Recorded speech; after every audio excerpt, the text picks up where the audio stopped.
made aware that there is an epidemic that's happening with our military men and women. We have found out some staggering stats.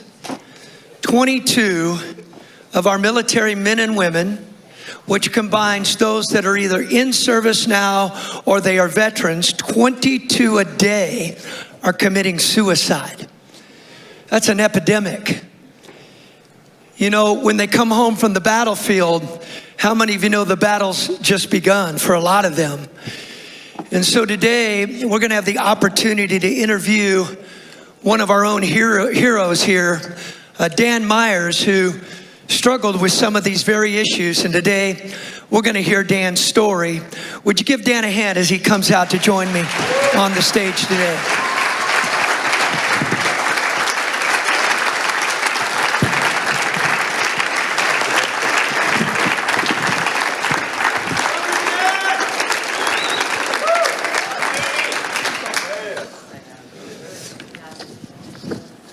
Well, first of all, let me start off by saying, Dan, thank you. And thank you for your service to our country. We are forever grateful for the time that you served on behalf of every one of us that are seated out here today. Thank you so much. Thank you. Dan, tell me a little bit about how you wound up in the military and what branch did you serve in? How old were you? Give us a little bit of the backstory about how you wound up in the military.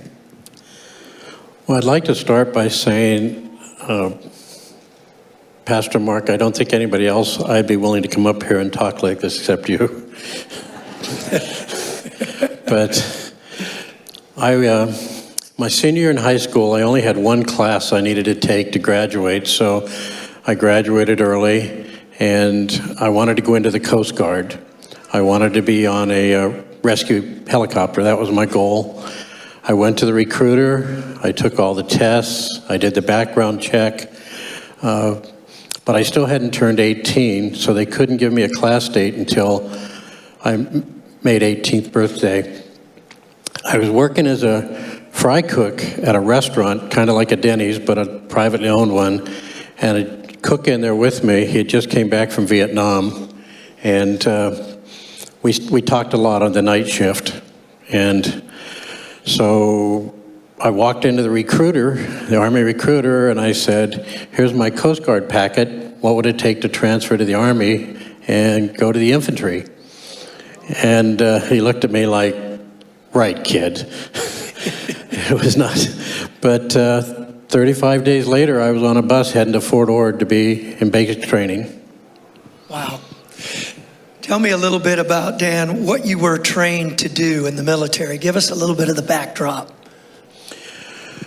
Well, I was convinced when I went in that I wanted to be a ranger, and I was convinced that I wanted to go to Vietnam, believe it or not. And so my recruiter signed me up for all the classes I needed to take to make that happen. But he also gave me the stipulation that said, you know, if you fail at any of these classes or drop out, you're going to default to an infantry unit. Do you still want to do this? And I said yes. So I went to basic, and then I went to Airborne Infantry School. I went to Airborne School. I went to Jungle School in Panama, to Ranger School. And when I came back, I went to medic school at Fort Sam Houston. And then from there, I went to Fort Bragg for phase 1 and 2 training. It was called Reconda School, that was taught by the Special Forces. My primary training was light weapons infantry, and my secondary was combat medic. Wow. Tell me a little bit about the preparation you went through to be a part of this elite airborne Ranger team. What was that like? We see some stuff on TV. We hear about some of those things. And Dan, I think you had explained to me, you weren't the biggest guy out there, and they tried to break you and get you out of making it to the end. Tell us a little bit about what that was like. Well, at Parachute Jump School, there was about 600 that started and about 400 finished. In Ranger School in Panama, there was less than 70 that started, and about 26 of us graduated. Wow. Phase 1 and 2 training at Fort Bragg, I don't remember the total amount that started, but only 9 of us graduated. Wow. How many tours did you do in Vietnam? I had one tour, but an interesting story. The young lady that I went to high school with and dated, we decided to get married right while I was in the middle of Vietnam. And so I took an R&R to Hawaii, got on an airplane without any authorization, flew to Las Vegas, we got married, and I flew back to Vietnam for 6 more months. Wow. Not the brightest thing I did. You told me a little bit about some of the awards that you received, and you don't like to talk about this kind of stuff, but I'm going to mention it on your behalf.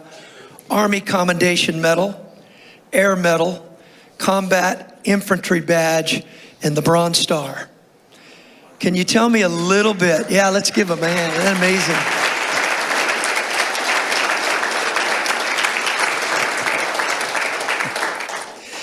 Can you tell us a little bit about what you did while you were in Vietnam? Now, I know this can be difficult, and you only need to go as far as you want to go, but tell us a little bit about what you were doing when you were over there.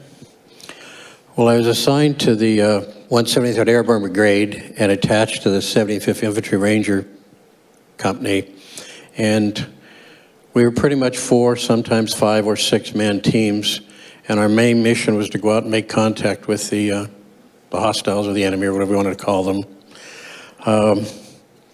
We usually would go out on 3, sometimes 7 days. The longest was ever a 10-day patrol, where we'd actually leave camp and head into the field.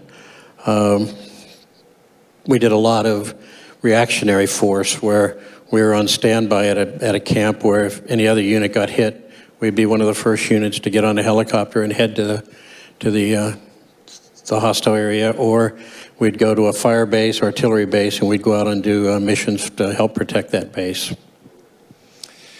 You also went on and you did some investigative work while you were there as well.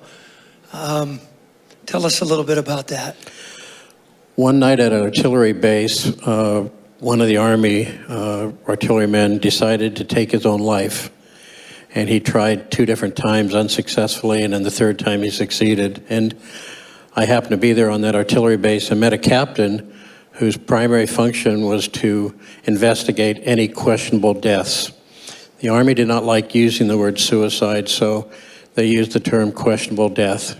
And he was short, he'd lost 2 people of his team, and so he talked me into volunteering. So my last few months in Vietnam, I was the photographer on an investigation team doing investigation of any questionable deaths.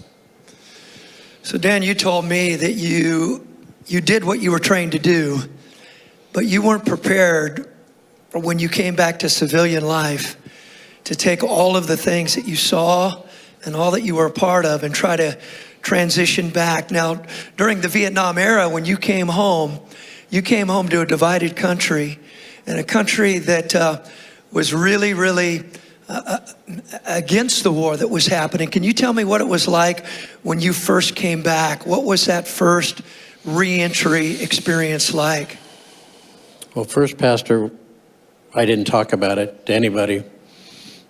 We basically didn't share. If you take 5 Vietnam vets and we go into a restaurant, we all want to sit in the same chair where we can control what we're seeing. We did not let people into our space. I had unforgivable or unbelievable guilt over even coming back. Of the 9 men that went over with me, only 3 of us came back, and there was a lot of guilt associated with that.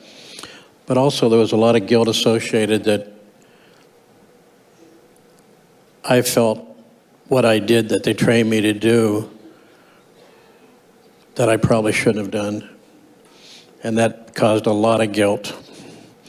Life to me was like walking up to a really nice house with people inside enjoying life and being able to talk to your friends and family. And I always felt like I had to stand out on the porch.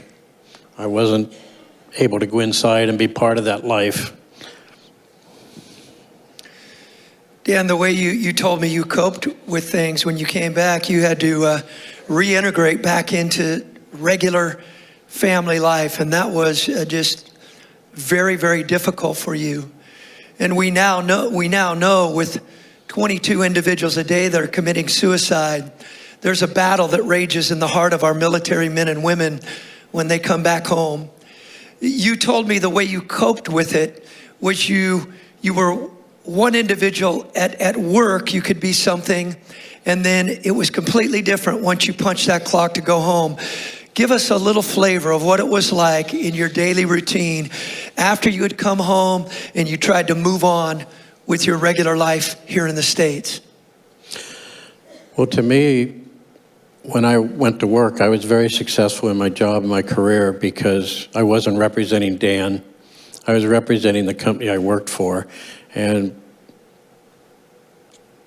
companies appreciate that. I look back on it, the price I paid for my family and everything did not weigh, but the dedication I gave to my job every day and the careers I had, that was my blessing. That's where I was accepted. Family life, friends life, things like that, I wasn't accepted. So when you'd get home in the evenings and try to do family life, were you just emotionally unavailable? Were you just closed off? They say you have space around you invite people into, and my space was about 4 feet. My son would come up to me and want a hug, and I'd pull away. It was very difficult. It was very hard. I went to the mountains a lot. That was my escape, because when I was in the mountains, I knew it was okay to be alone.